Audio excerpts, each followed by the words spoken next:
Direto da redação. Um estudo mostra que 78,5% das famílias brasileiras estão endividadas. Vamos entender na reportagem de Fabiana Sampaio. O número de famílias endividadas cresceu no mês passado. A nova pesquisa de endividamento e inadimplência do consumidor, apurada pela CNC, Confederação Nacional do Comércio de Bens, Serviços e Turismo, registra aumento de 0,2 ponto percentual em junho no número de famílias que relataram ter dívidas a vencer. O índice alcançou 78,5% das famílias brasileiras, maior volume da série histórica, iniciada em janeiro de 2010. Desse total, 18,5% das famílias se consideram muito endividadas. A alta da proporção de endividados interrompe sequência de 4 meses de estabilidade do indicador.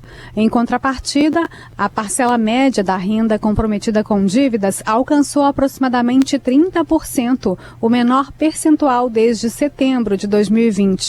A economista da CNC, responsável pela pesquisa, Isis Ferreira, explica que a queda da inflação e o mercado de trabalho foram os responsáveis por essa melhoria da pressão das dívidas na renda, principalmente das classes média e baixa. A gente tem tido um contexto benigno de inflação, a inflação corrente tem apontado desaceleração contínua e além da inflação, a gente também segue tendo contratações líquidas no mercado de trabalho formal, então uma evolução positiva, mesmo que a uma taxa menor do que a gente teve no ano passado, e isso tem, de certa forma, auxiliado a renda, o rendimento, principalmente do consumidor aí nas faixas, nas classes média e baixa. No entanto, de acordo com a pesquisadora, esse cenário positivo não tem sido suficiente para reduzir a inadimplência. A inadimplência vem crescendo, a gente tem tido cada vez mais famílias com atrasos há mais tempo e, naturalmente, os juros mais altos, sem ainda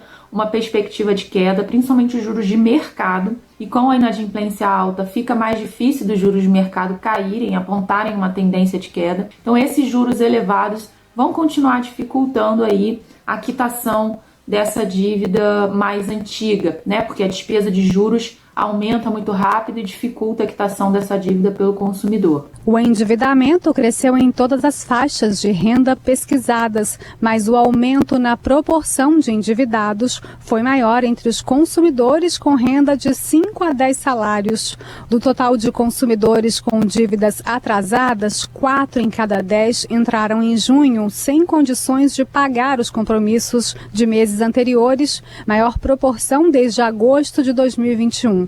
Da Rádio Nacional no Rio de Janeiro, Fabiana Sampaio.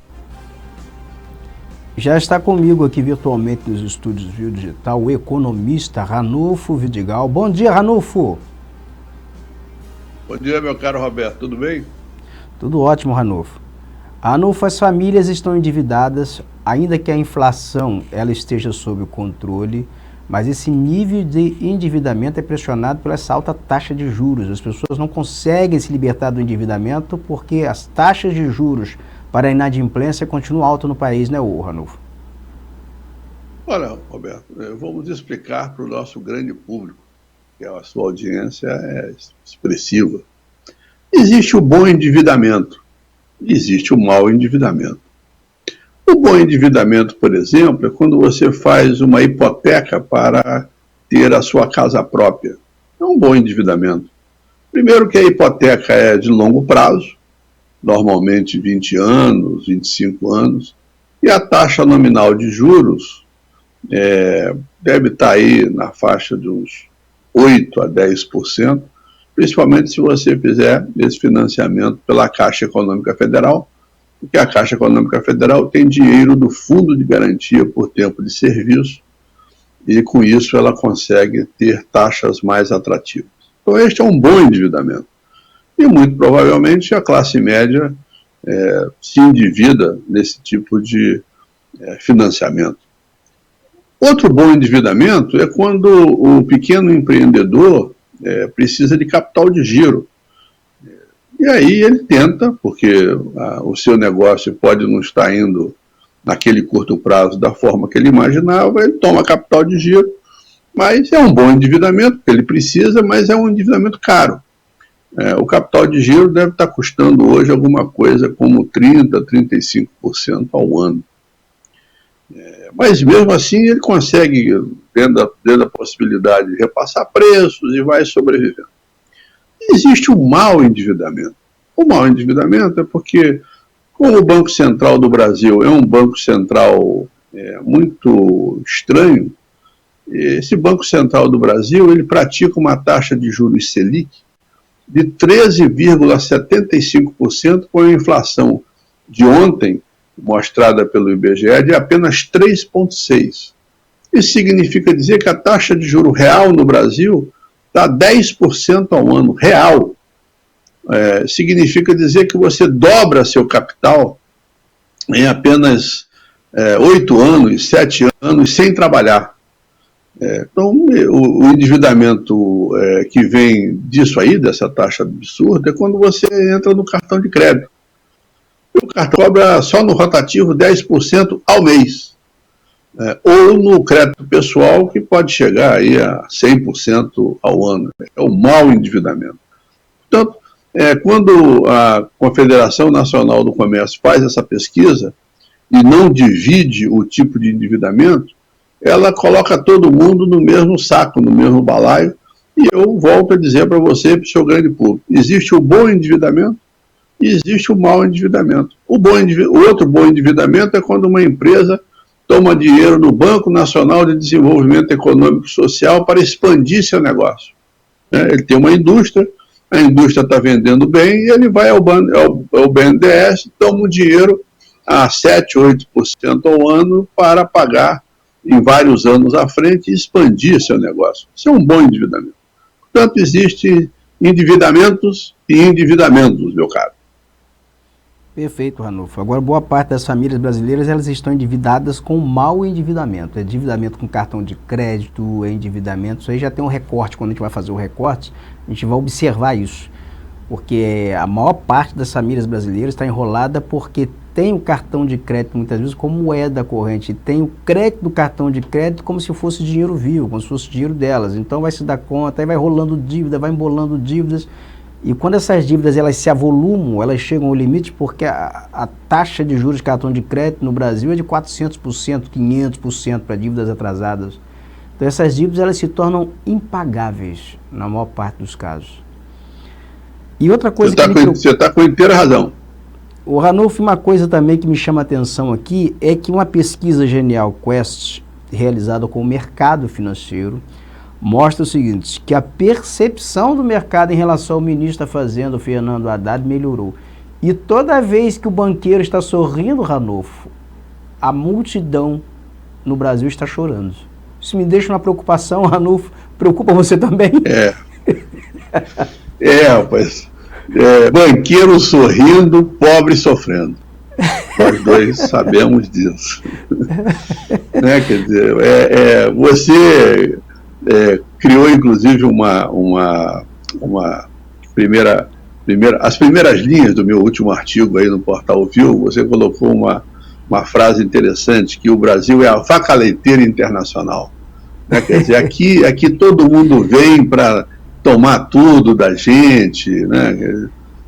Eu como aprendi um pouquinho de política com o velho Leonel Brizola, né, uma figura extraordinária, um nacionalista, né? Eu que não tinha muita noção, mas ele com a sua capacidade, ele colocava para nós com clareza e com simplicidade como é que o mundo é. Eu comecei a ver que realmente nós somos a vaca leiteira. A gente entrega os nossos minerais, entrega o nosso petróleo, entrega tudo, deixa uma taxa de juros absurda, deixa o banqueiro sorrindo, né?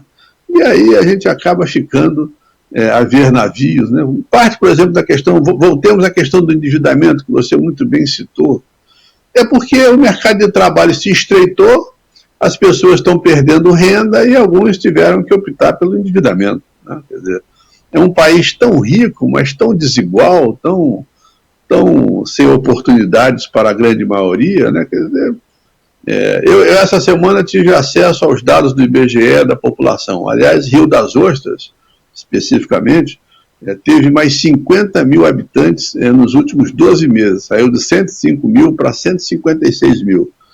Portanto, as preocupações da elite dirigente de Rio das Ostras vão aumentar, e quando a população aumenta, os problemas e a pressão sobre o orçamento público fica maior. Outros municípios também subiram bastante. Macaé subiu. O pessoal da área petroleira, né, que eu chamo assim, petrorrentista, muita gente subiu. Maricá deu um salto, né, mas Maricá está com dinheiro saindo pelo ladrão, né, quer dizer, com muito dinheiro, com muito recurso, muita política pública, né.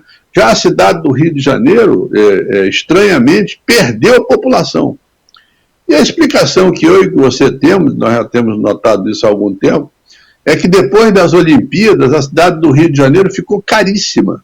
Então, morar no Rio de Janeiro ficou uma coisa absurda e as pessoas passaram a sair do Rio de Janeiro, cidade, capital.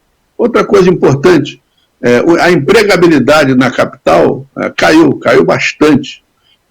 O nível de emprego formal na cidade do Rio de Janeiro está negativo, em termos de 150 mil vagas em relação a 2014. Né? Portanto, sem oportunidade e com uma cidade muito cara, as pessoas estão saindo do Rio de Janeiro e indo para outras cidades. É o caso de Rio das Ostras, é o caso de Búzios, é o caso de outras cidades importantes que estão tendo incremento em população, Roberto.